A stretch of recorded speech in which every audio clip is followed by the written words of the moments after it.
Gmail আইডিতে কিভাবে profile picture add করবেন। প্রথমে আপনি কি করবেন, গুগল প্লে স্টোরে চলে আসবেন।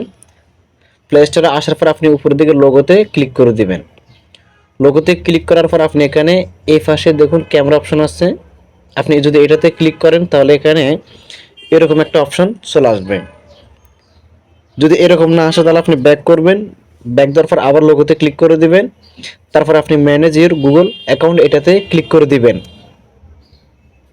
এরপর আপনি কি করবেন, পার্সোনাল ইনফো যে লেখাটা আছে আপনি পার্সোনাল ইনফোতে ক্লিক করে দিবেন। তারপর আপনি নিচের দিকে একটা অপশন পাবেন প্রোফাইল পিকচার। আপনি প্রোফাইল পিকচার আইকনের পাশে ক্যামেরা অপশন আছে, আপনি এটাতে ক্লিক করে দিবেন। এরপর অ্যাড প্রোফাইল পিকচার যে লেখাটা আছে অ্যাড প্রোফাইল পিকচার এটাতে ক্লিক করে দিবেন।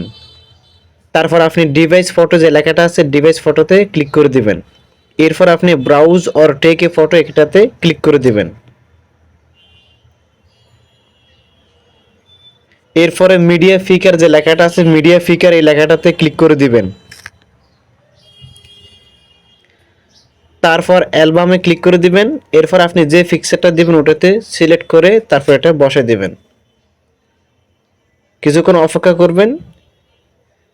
এরপর আপনি ফটোটা বড় ছোট করে এ পাশ ডান পাশ বাম পাশ করে এভাবে সুন্দর করে বসায় দিবেন। বসে দেওয়ার পর আপনি নেক্সটে ক্লিক করে দিবেন।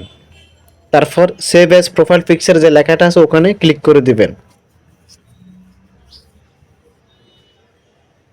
সেভ অ্যাজ প্রোফাইল পিকচারে ক্লিক করে দেওয়ার সাথে সাথে আপনার প্রোফাইল পিকচারটা সেভ হয়ে যাবে। তো আমি ব্যাকে চলে আসতেছি। ব্যাকে আসার পর আপনি আবার গুগল প্লে স্টোরে চলে আসবেন। আপনি রিফ্রেশ করবেন। এখানে দেখুন ফটোটা অ্যাড হয়ে গেছে। আপনি যদি গুগল প্লে স্টোরে যান তাহলে সেখানে দেখবেন ফটোটা অ্যাড হয়ে গেছে। দেখুন এখানে ফটোটা অ্যাড হয়ে গেছে। তো আজকের এই ভিডিওটি যদি ভালো লাগে লাইক কমেন্ট এবং শেয়ার করতে ভুলবেন না। আর আপনি যদি এই চ্যানেলের নতুন দর্শক হয়ে থাকেন তাহলে চ্যানেলটি সাবস্ক্রাইব করে দিন এবং পাশে থাকা বেল আইকনটি অল করে দিন পরবর্তী কোনো ভিডিওর নোটিফিকেশন পাওয়ার জন্য।